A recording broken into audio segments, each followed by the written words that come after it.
And welcome to Mental Health Matters. I'm Jason Mann, and with me is Lisa Ann Butcher of Three Sisters Counselling, who is actually the host of the show. So I'm proud to introduce you as the host of your show here, and kind of an inaugural episode to talk about what we're going to cover in terms of topics and what people can get out of a series like this.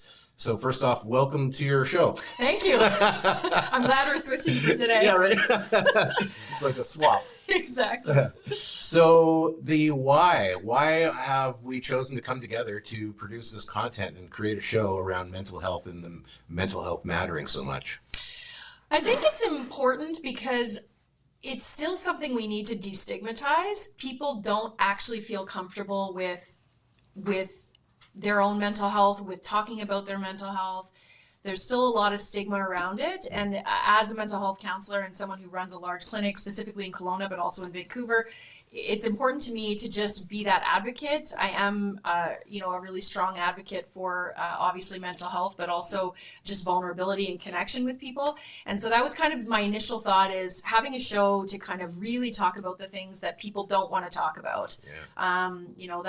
That's one of the main reasons, I would say. I'm so curious about why, this has had such a stigma attached to it, because I feel like in many ways, so many of us, like maybe all of us, have had some generational trauma to deal with, right? Mm-hmm.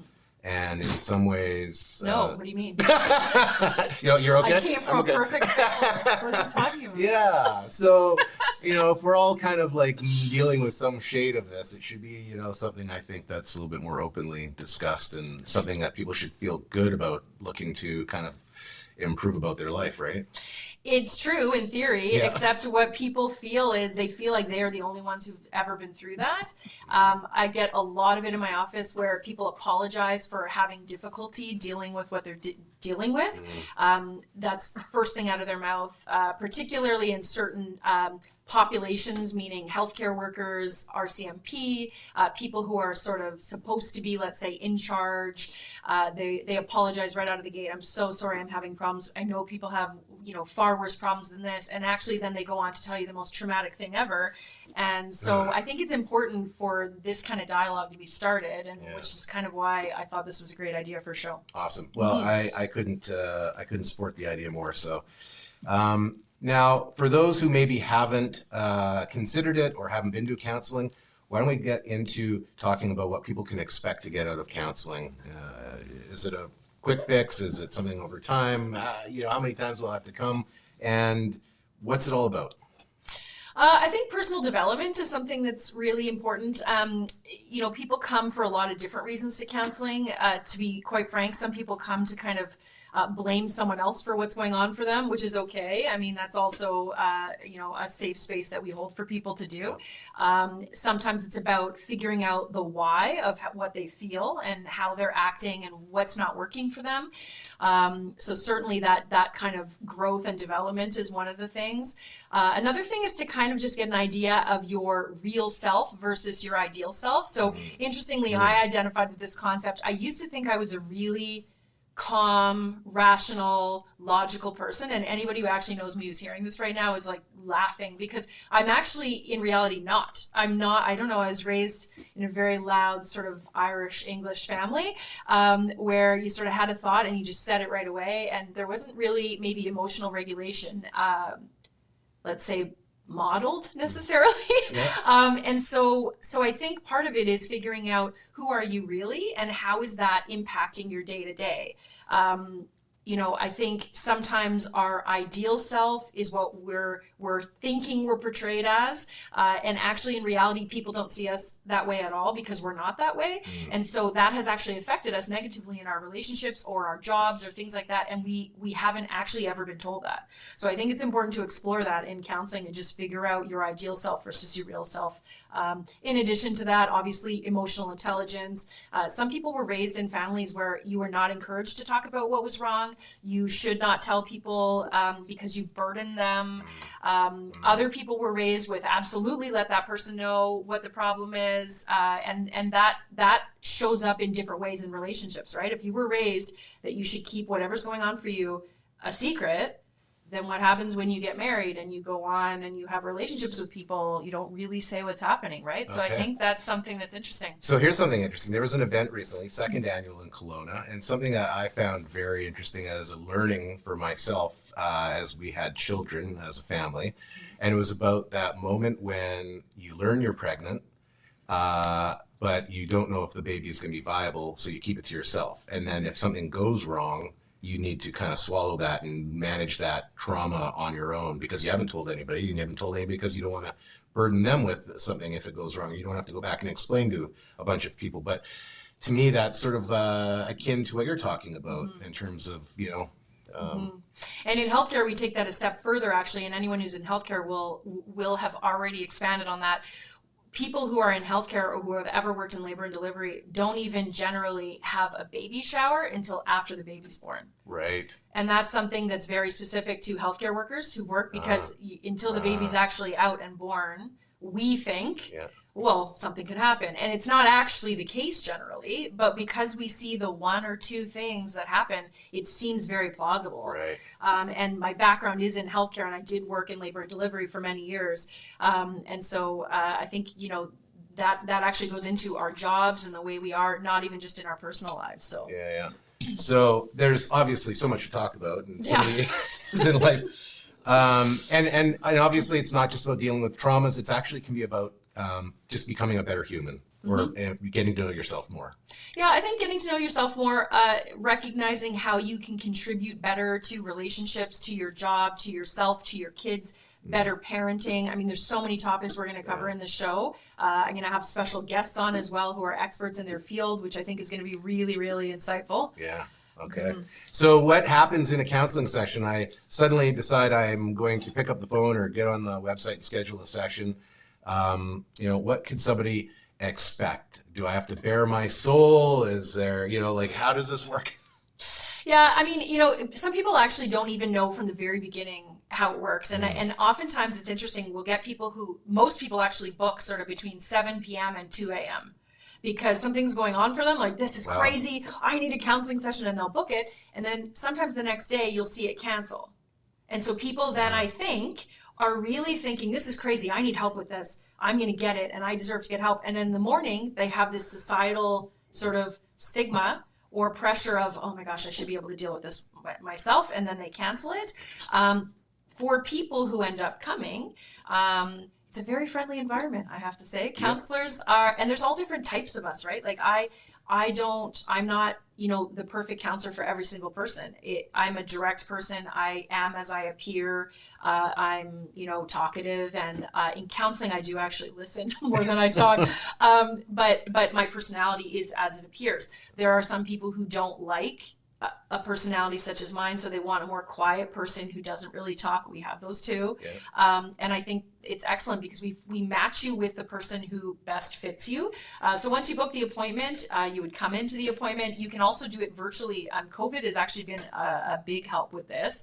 A lot of people don't want to take 3 hours off work to drive to the appointment, have an appointment in person, and then drive back to where they're going. So you can actually have counseling from your bed if you want. You can be in your pajamas. That wouldn't have really been a thing before, right? We had online, but I find especially for adolescents, they just want to be in their bed in sweatpants with a headset on, and they like it.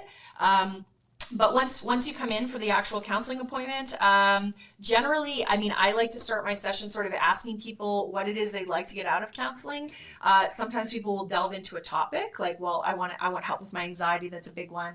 I want help with my depression. I am having a problem with my husband or my wife. My kids are acting up.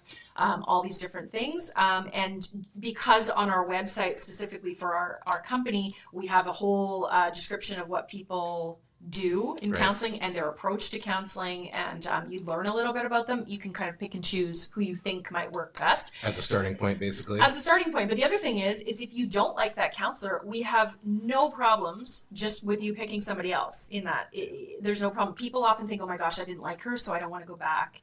this didn't work out for me. Yeah. And that's not the case. It's not like doctors where you kind of, it's not like you can pick any doctor you want, because there aren't that many of them comparatively. In our counseling practice, we have 14, I feel like we have 16 now, practitioners to choose from. So lots of different personalities, lots of different specialties. And everybody obviously realizes it's not about them, it's about the patient or the customer who's coming in and wanting to connect and how personalities are different, obviously. Everybody, yeah. And so I really feel like it's tailored towards whatever it is you want to work on. And if you come in and you have nothing to say and you don't know where to go, the counselor directs that. So you don't have to worry about not really knowing what to say. Okay. Now let's say I'm not sure. I want to kick the tires and just see, how do I make that first connection to test the waters without a commitment? Is there a way to do that? There is. So there's the free consultation for 15 minutes. Generally, this is not used to talk about what's happening for the person. So topic-wise, yes. So you would call and say, I'm struggling with anxiety. Great. What sometimes happens, if counselors allow it, it'll turn into a 50-minute session about everything that's happened. So my anxiety started here and it's been going on for 15 years, and that becomes an intake session. Yeah. So what we generally use the 15-minute free consultation for is it's a phone or online appointment, or in person actually you could do. And it's just talking about, my approach or any of the counselors' approach, how they approach counseling, what their training is, do they feel comfortable working with that person in terms of their topic that they're struggling with, but then also personality, right? If you're kind of in there and you're like, I don't know, she's too quiet or she's too loud, or I feel like she's maybe not my type of person, then that's fine. Then you can have a free consultation with somebody else. Okay. Yeah. And then obviously people might have benefits that might pay for some of this as well. Tell me about payment options and just how that kind of works. So we have actually all different types of services that way. So we have constantly grad students who are doing their master's in counseling psychology that offer everything from free counseling to sliding scale, which would be sort of $50 an hour. And that's sort of totally up to you. If you can't pay anything, you can have free counseling. If you can pay $50 or $20 or $15 or whatever, we do anything that works for you just to make sure you're getting it. These are people who have undergrad degrees. They've generally been working for 15 or 20 years in another job or something similar, and they're doing their master's in counseling psychology, and they're in their third year in their practicum. And so that's one option. Another option is we have registered clinical counselors, registered psychologists, and registered social workers, as well as registered occupational therapists working for us. And so those are generally covered by benefits. So your benefits will cover up to 100%, sometimes 80%. We work with whatever that is. Sometimes people will say, I only want it to cost this much, and you can request that. And then another option is people just don't care how much it costs because they just need help and therapy and they don't have any benefits. And in that case, we'll generally work with the person to see what we can work out with them, whether it's group therapy or individual therapy for a sliding scale. So anywhere between 0 and our full price, depending on the counselor. Okay. Yeah. So really no reason then financially to hold you back 0 from getting at least some help. 0. So then why would or wouldn't people choose to go to counseling? Such a great question. I think a vulnerability issue. And this is what I think is the crux of all connection. And it's a little bit of a theory of mine, is that what makes us connected or what makes us want to share. And it's vulnerability, right? We have to be comfortable with vulnerability. We have to be comfortable saying, I'm struggling with this. I need some help. People don't like to do that for many reasons. Like I talked about family of origin, you growing up hearing someone say, well, don't tell him that. Whatever goes on in this house, don't talk about it. They might feel embarrassed. They also feel like no one else knows how they feel. They have had experiences in the past where they have told people things and then it's been used against them. That's a big thing I hear from a lot of people. Well, I don't want to say that out loud because then it's going to be used against me. That is often a very maladaptive, negative thing that's happened to you in your life, because that's not generally how it goes, right? But if that's happened to you several times, you've learned that if I share something, that's used against me. Yeah. So I think vulnerability is a big thing why people don't want to. Embarrassment, time, an underlying narrative that counseling is for weak people, which I have to say there's nothing harder, right, than sharing why would it be for weak people? It's actually for very strong people, right? I mean, it takes strength to be able to share things. Is there a difference between embarrassment and shame? And would shame be a separate? Yeah, shame is another thing. People have a lot of shame around just struggling in general. There's a lot of, and we'll talk about this throughout my different guests, but there are people who are image people, right? I'm the kind of person who's very open and I would say vulnerable. If you came over to my house and said, God, Lisa, this house, it's so clean, I'd be the first person to open up my closet and be like, look what I did. I just threw everything in there. Like, it's a total disaster. But some people won't, right? They'll be like, yes, I live like this every day. I have no problems whatsoever. Do you have problems? Because I don't relate to those. And that's how some people are, right? So they have an image that they like to portray, and that's another barrier to counseling. Is that a survival tactic or technique, essentially? It can be a survival tactic. It can also be how they've been raised. Like, we don't actually say what's going on for us. We pretend that everything is fine. This happens a lot in relationships, especially when there's extramarital affairs. Oh my gosh, I don't want to say anything. Even though actually, if you did say something, 7 other people might have gone through the same thing right in your circle. But you don't know, right? So, yeah. So speaking of extramarital affairs and marriages and things like that, how do you get a spouse who won't come to counseling to get to counseling? Do you have any techniques? Well, there's nothing wrong with them, first of all. Right? No. A lot of people will say, so another barrier to counseling is that you feel like the person who needs the counseling that doesn't want to go, or you are the kind of person who's open and vulnerable, but your partner's not.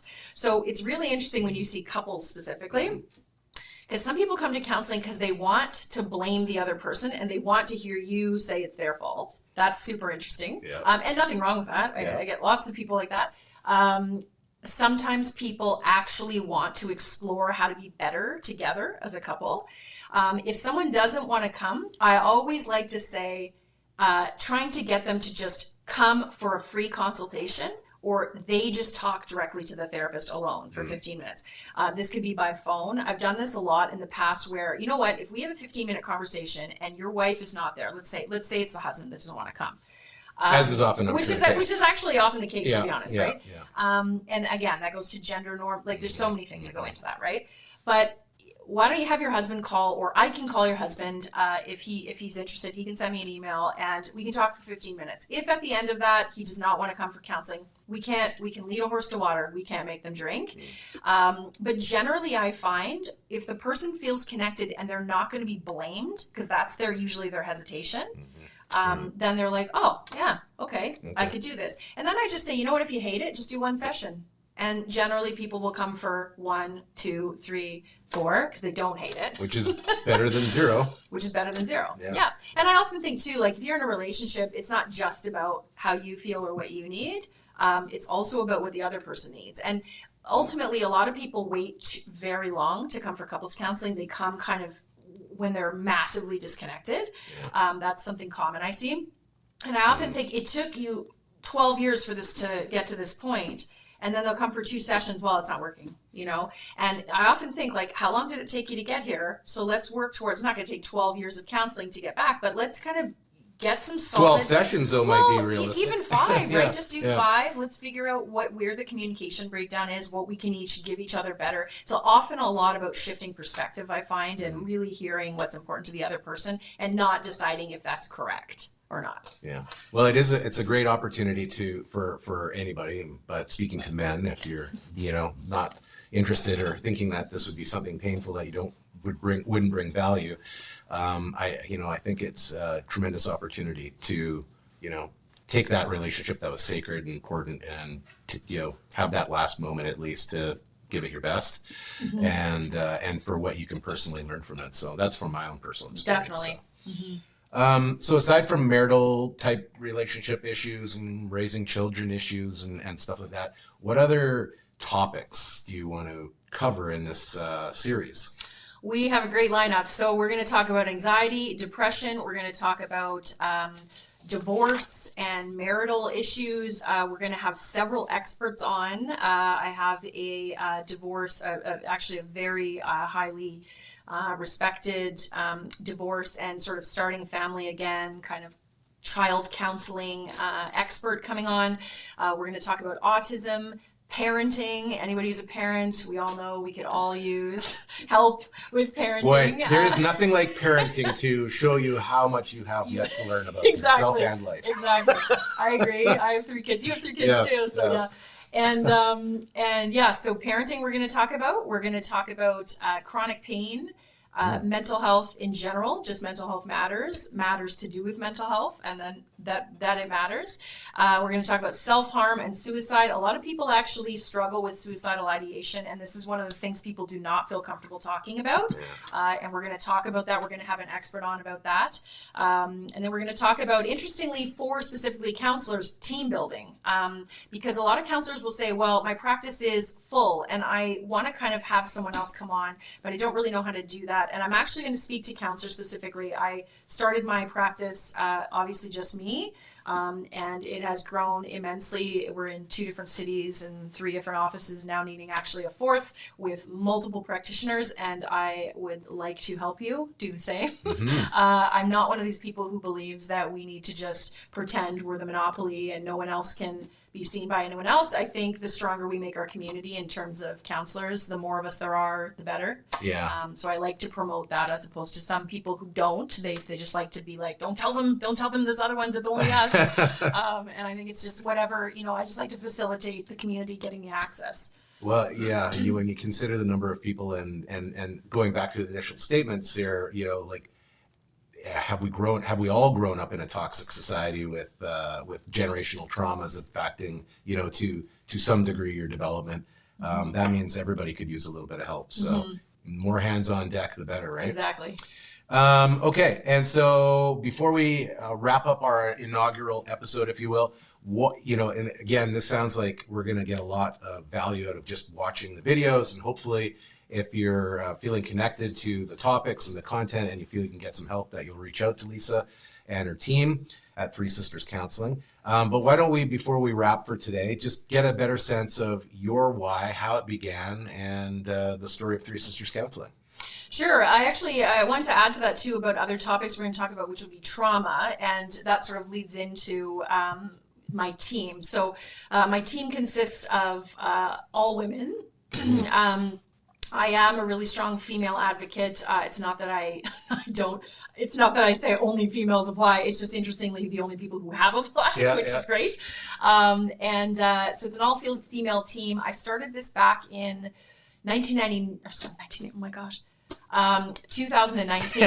1999, I believe I was in university still, and 2019, and I started with just myself, and it was actually an online practice. And then I thought in 2020, I was going to just break out and I was going to get an office. And interestingly, I got an office 1 month before COVID started. And then I thought this was the worst mistake ever, because I now have, maybe potentially no ability to make income. And I have 3 kids, and obviously they're not free. And so I thought, okay, what am I going to do? So I basically, to my surprise, it exploded during COVID, because not many of us were mentally healthy during COVID. So people reached out, and I ended up expanding it. Within 3 months, I had to hire somebody else, and I hired a social worker just to have that. I like to sort of have people having access for their benefits. Some people, their benefits only cover social workers. Sometimes it's only registered clinical counselors, and sometimes it's only psychologists. So I have all of them. Interesting. And so I expanded it, and it kept growing and growing and growing. And now we're at the point, I believe we have 16. Didn't do a final count before I came here. We just hired a couple more. And 16 plus full-time admin. We do, in answer to your question before, which I didn't actually answer, was funding. We also direct bills. So I didn't say that. We direct bill to everything under the sun. So we direct bill to insurance companies. We direct bill to First Nations Health Authority, to ICBC, Jordan's Principle, Métis Society. So direct bill meaning just like the Autism, dentist when like you go in come and and see us free and proof you don't and- give us any money, Nice. and then we just put it right through Autism Society as well.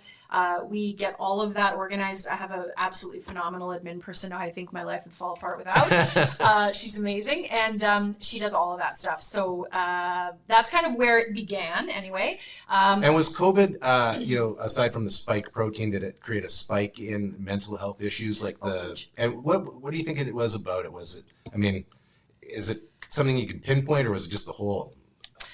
Interestingly, I think it was the isolation and the Yeah. control aspect of it that people viewed as being sort of being told what to do. Some people like that. Some people like, oh, I just need to Yeah. wear a mask and I'm going to be okay. I just need to get vaccinated. I'm going to be okay. Some people have a whoosh, totally different view of that. I often say my dad, who had passed away before COVID, he would have had such a hard time with COVID and masks. And he was very like, I'm going to do what I'm going to do. He's just that guy, right?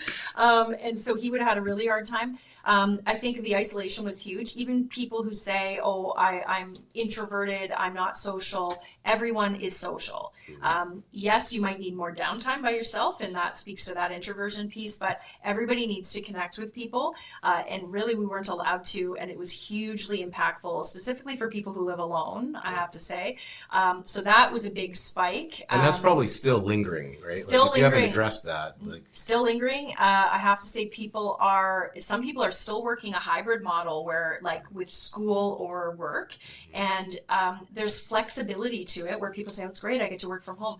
But actually, you really need to examine what it feels like when you go into school or go into a workplace, because you do get a bit of an uplift. Like you've got to do it a little bit.